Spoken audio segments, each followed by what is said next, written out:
The Crime of the Mathematics Professor. When the man reached the highest hill, the bells were ringing in the city below. The uneven rooftops of the houses could barely be seen. Near him was the only tree on the plain. The man was standing with a heavy sack in his hand. His nearsighted eyes looked down below. Catholics, crawling and minute, were going into church, and he tried to hear the scattered voices of the children playing in the square. But despite the clearness of the morning, hardly a sound reached the plateau. He also saw the river, which, seen from above, seemed motionless, and he thought, "It is Sunday." In the distance he saw the highest mountain with its dry slopes. It was not cold, but he pulled his overcoat tighter for greater protection. Finally, he placed the sack carefully on the ground.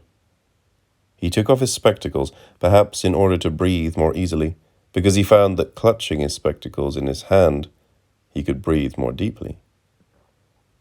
The light beat on the lenses, which sent out sharp signals. Without his spectacles, his eyes blinked brightly, appearing almost youthful and unfamiliar.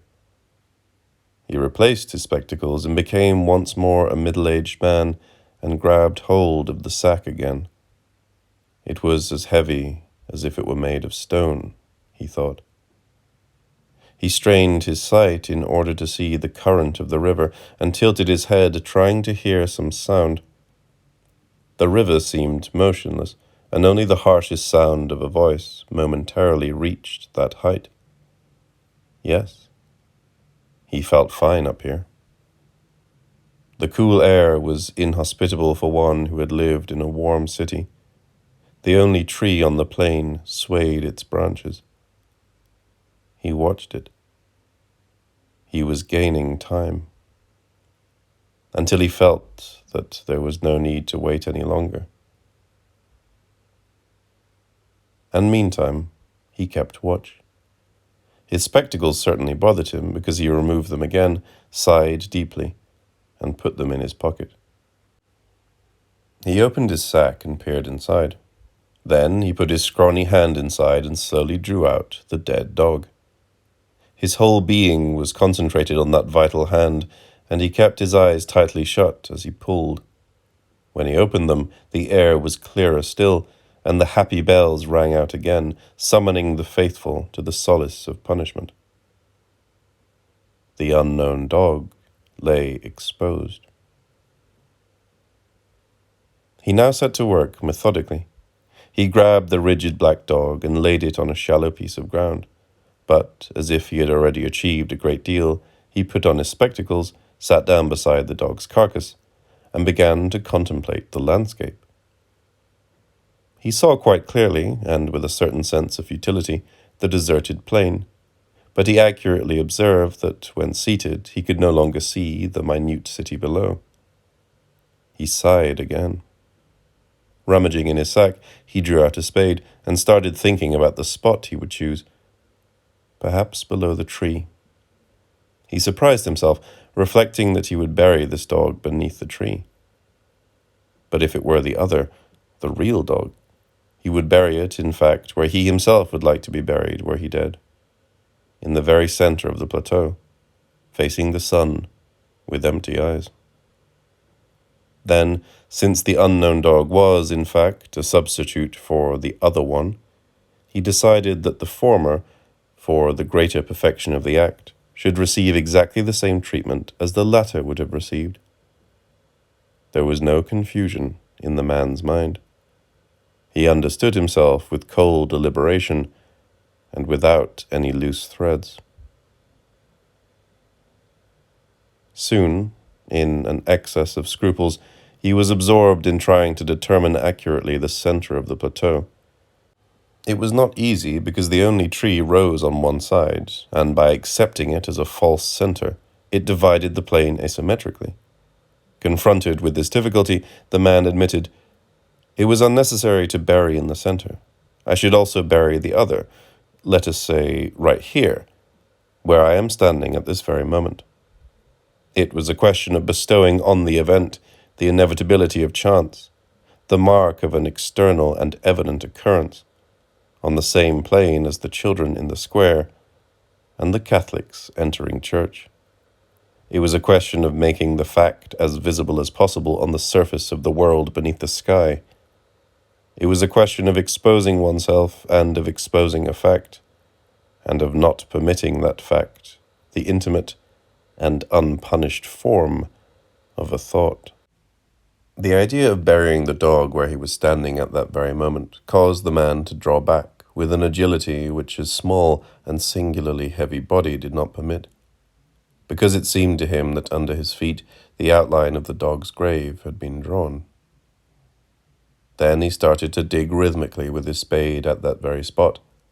At times he interrupted his work to take off and put back on his spectacles. He was sweating profusely. He did not dig deeply, but not because he wished to spare himself fatigue. He did not dig deeply because he clearly thought, if the grave were for the real dog, I should only dig a shallow hole, and I would bury it quite close to the surface.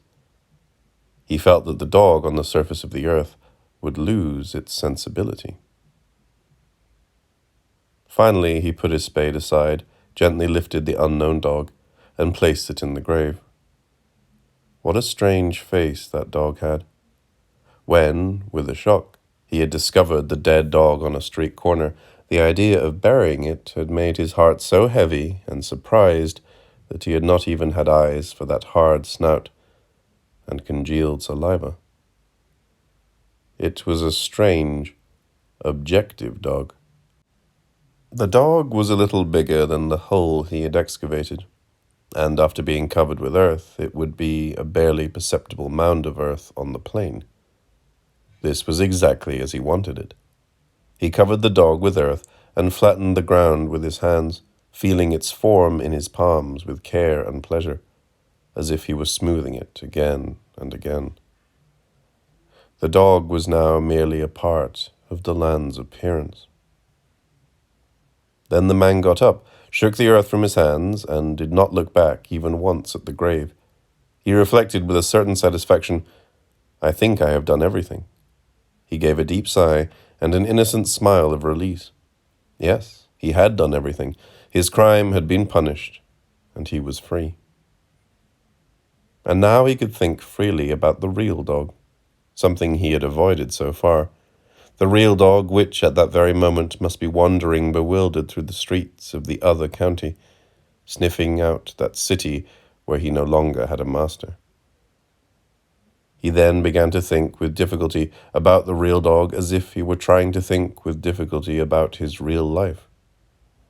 The fact that the dog was far away in another city made his task difficult, although his yearning drew him close to the memory. While I made you in my image, you made me in yours, he thought. Then, aided by his yearning, I called you Joe in order to give you a name that might serve you as a soul at the same time. And you? How shall I ever know the name you gave me? How much more you love me than I loved you? He reflected with curiosity. We understood each other too well. You with the human name I gave you, I with the name you gave me, and which you never pronounced except with your insistent gaze, the man thought, smiling with affection, now free to remember at will.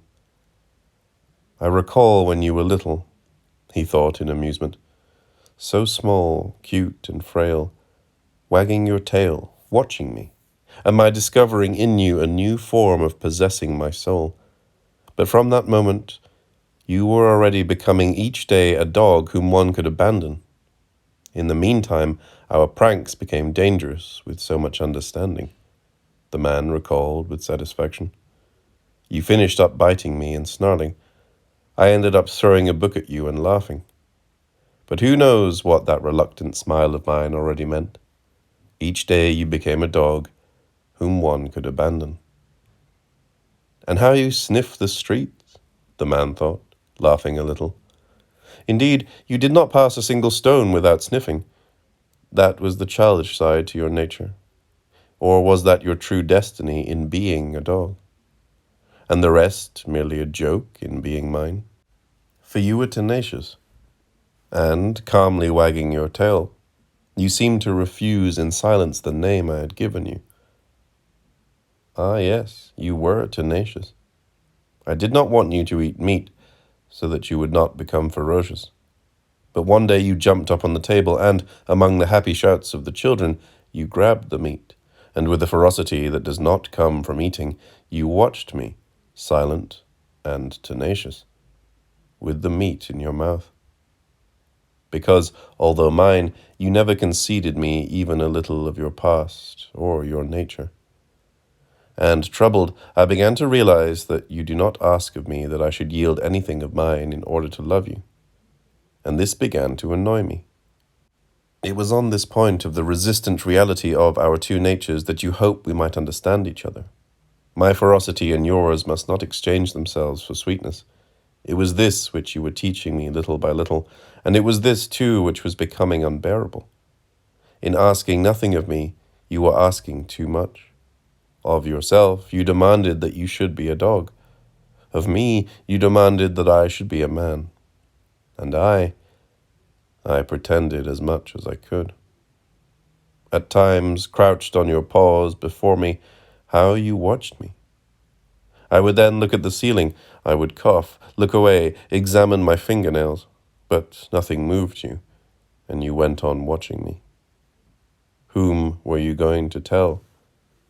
Pretend, I said to myself, pretend quickly that you are another, arrange a false meeting, caress him, throw him a bone. But nothing distracted you as you watched me. What an idiot I was. I trembled with horror when you were the innocent one, that I should turn round and suddenly show you my real face, and that I should trap you, your hairs bristling, and carry you to the door wounded forever. Oh, each day you became a dog that could be abandoned. One could choose, but you, trustfully, wagged your tail. Sometimes, impressed by your alertness, I succeeded in seeing in you your own anguish. Not the anguish of being a dog, which was your only possible form, but the anguish of existing in such a perfect way that it became an unbearable happiness. You would then leap and come to lick my face with a love entirely given, and a certain danger of hatred, as if it were I who had revealed you to yourself through friendship. Now I am quite certain that it was not I who possessed a dog. It was you who possessed a person. But you possessed a person so powerful that he could choose, and then he abandoned you. With relief he abandoned you. With relief, yes, because you demanded, with the serene and simple incomprehension of a truly heroic dog, that I should be a man. He abandoned you with an excuse supported by everyone at home. How could I move house and baggage and children, and on top of that a dog, with the business of adapting to the new school and a new city, and on top of that a dog? There is no room for him anywhere, said Martha, as practical as ever. He will disturb the other passengers, my mother-in-law added, not knowing that I had already justified my decision. And the children cried, and I did not look at either them or you, Joe. But only you and I know that I abandoned you because you were the constant possibility of the crime I never committed. The possibility of my sinning, which, in the pretense of my eyes, was already a sin. I then sinned at once, in order to be blamed at once. And this crime replaces the greater crime which I should not have had the courage to commit, thought the man, becoming ever more lucid. There are so many forms of being guilty and of losing oneself forever, and to betray oneself and not to confront oneself. I chose that of wounding a dog, the man thought, because I knew that this would be a minor offense and that no one goes to hell for abandoning a dog that trusted in a human. For I knew that this crime was not punishable. Seated on the mountaintop, his mathematical head was cold and intelligent. Only now did he seem to understand, in his icy awareness, that he had done something with the dog that was truly irrevocable and beyond punishment. They still had not invented a punishment for the great concealed crimes and for the deep betrayals. A man still succeeded in being more astute than the Last Judgment. This crime was condemned by no one, not even the church. They are all my accomplices, Joe. I should have to knock from door to door and beg them to accuse and punish me. They would all slam the door on me with a sudden look of hostility. No one will condemn this crime of mine. Not even you, Joe, will condemn me. Powerful as I am, I need only choose to call you. Abandoned in the streets, you would come leaping to lick my face with contentment and forgiveness. I would give you my other face to kiss. The man took off his spectacles, sighed, and put them on again. He looked at the covered grave where he had buried an unknown dog in tribute to his abandoned dog, trying, after all, to pay the debt which, disturbingly, no one was claiming, trying to punish himself with an act of kindness and to rid himself of his crime. Like someone giving alms in order to be able to eat at last the cake which deprived the beggar of bread. But as if Joe, the dog he had abandoned, were demanding of him much more than a lie, as if he were demanding that he, in one last effort, might prove himself a man, and, as such, assume the responsibility of his crime. He looked at the grave where he had buried his weakness and his condition. And now, even more mathematical, he sought a way to eliminate that self-inflicted punishment. He must not be consoled. He coldly searched for a way of destroying the false burial of the unknown dog. He then bent down and, solemn and calm, he unburied the dog with a few simple movements. The dark form of the dog at last appeared, whole and unfamiliar, with earth on its eyelashes, its eyes open and crystallized. And so the mathematics professor had renewed his crime forever. The man then looked around him and up to the skies, pleading for a witness to what he had done. And, as if that was still not enough, he began to descend the slopes, heading toward the intimacy of his home.